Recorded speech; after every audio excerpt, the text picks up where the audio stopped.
The film opens with a young girl standing by herself on a secluded beach far from a watchtower when she notices a massive dog approaching her. In a desperate attempt to protect herself, she sprints towards the watchtower, hoping to find shelter. However, it's too late, and the dog ends up fatally attacking her. Miraculously, her Tron is later restored by her grandson Jonas, along with his father. 4 months later. Months after the incident, the Jonas family is on their way when they encounter a speeding car driven by a woman.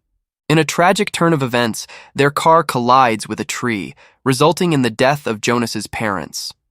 The only survivor is Jonas's girlfriend, who is unaware of his desire to leave their town, as he feels isolated and seeks to visit his aunt.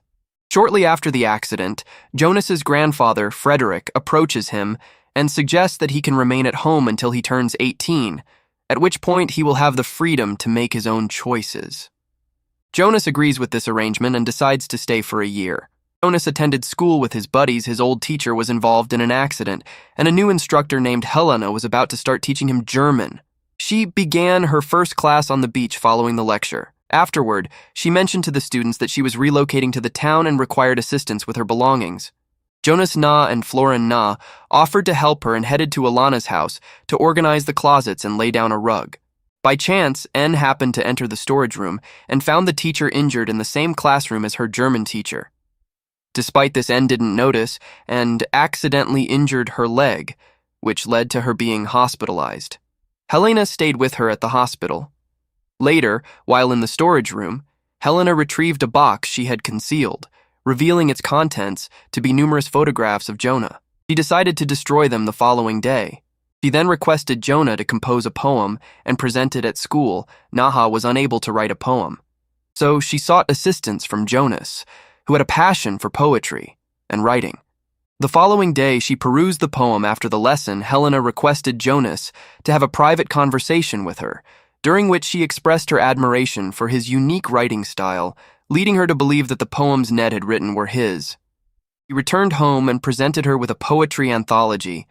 She changed her attire in front of him to subtly flirt, then recited his poem, feigning tears of emotion. The next day, as they walked to school, Jonas was apprehensive about their actions. However, she reassured him that their relationship was acceptable within the school environment, unaware of Helena's suspicious behavior. This behavior hinted at a potentially inappropriate relationship between Jonas and the teacher. A few days later, a seminar took place at Friedrich's school, where he started discussing his battle with the government regarding the closure of schools. During this time, he recognized Helena and felt a deep connection with her, experiencing a sense of disorientation that led him to collapse. Friedrich, after regaining his composure, noticed Helena was no longer there. He began to understand the tension between him and Helena, which had escalated to the point where Helena had left in anger. As she exited the house, she felt as though she was being watched, which frightened her. Helena waited for her grandmother to depart. The next morning, she left the house before anyone noticed her. However, Nia, who was hiding behind a car, saw her as she returned home. Upon finding the door open, she discovered the teacher was there with Jonas. Jonas woke up and decided to check on his grandfather. He inquires from his grandfather whether he's acquainted with Helena, to which his grandfather responds that he's unaware of her presence in the school library. He then embarks on a quest to uncover the connection between Jonas's grandfather and his former educators, eventually discovering a woman who resembles Helena with her signature hairstyle, named Maria. It's at this point that Helena emerges, revealing her identity and confessing that she knew the German teacher had journeyed to the same country, having recognized a suitcase bearing the name of her homeland. Helena's jealousy reaching a boiling point. In a fit of rage, Helena strangles the German teacher to death. Suddenly, the sound of Jonas's voice is heard, prompting Helen to flee.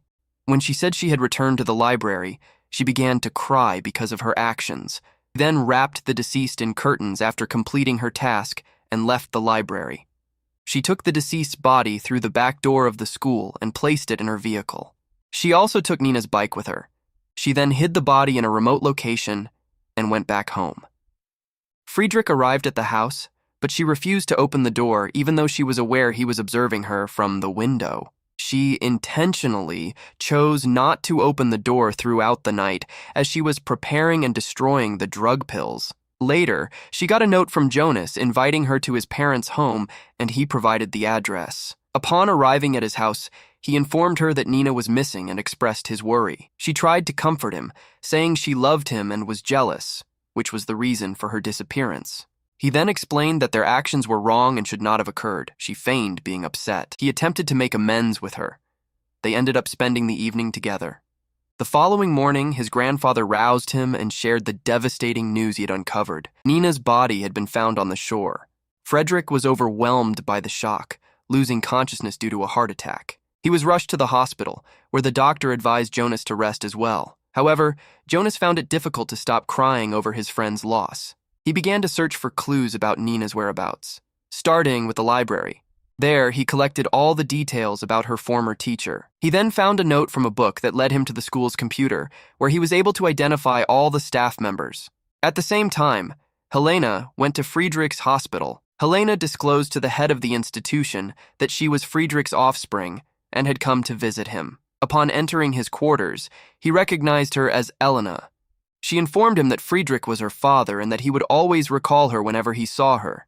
Helena shared that she had been with her mother when she visited Friedrich and had been anticipating her mother's return, which never came.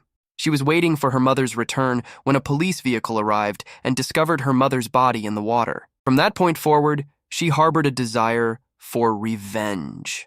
It was later revealed that she was the one who had trained her dogs to attack Friedrich's wife, and she was responsible for the deaths of his son and wife. Left as the sole survivor, Friedrich's son, Jonas, became the prime target. Despite Helena's absence, Jonas continued his search for her. Upon returning to his grandfather's house, he retired to bed. The following day, he is roused by Helena's voice, requesting him to unlock the door. She informs him that she has had a conversation with the head of the hospital, suggesting that his grandfather's treatment could be conducted at home rather than in the medical facility. He expressed his desire to speak with her privately, revealing that his mother, Maria, is employed at the local school and is interested in learning about her grandfather's involvement with the educational institution. Suddenly, he receives a message from his acquaintance Flo, who asked him to answer her call. She promises to disclose all the details once she has prepared coffee, which she does by adding some medication powder and positioning Fred's bed by the window to demonstrate the outcome for his grandson. She encourages him to consume the coffee, and as he does, she begins to discuss her mother's affection for the town and her relationship with Friedrich, describing her as Friedrich's aunt rather than his mother.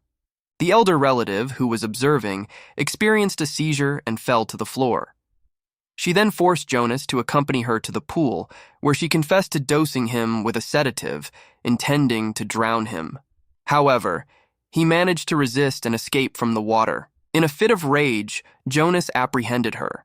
He hurried back to their house, only to find his grandfather motionless on the floor. Prior to attempting to help, Helena lunged at him, threatening to choke him with his hands, which were encased in a letter from Maria. The correspondence revealed that Maria had exhausted all efforts to convince her husband, Friedrich, to acknowledge their daughter as his, however, had been adamant about his refusal and was contemplating suicide.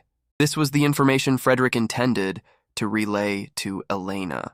Though Friedrich had refrained from causing his mother's death, he was precluded from disclosing this due to the untimely nature of the discovery. Confronted with this, Jonas made the difficult decision to depart the town for good. The movie ends here.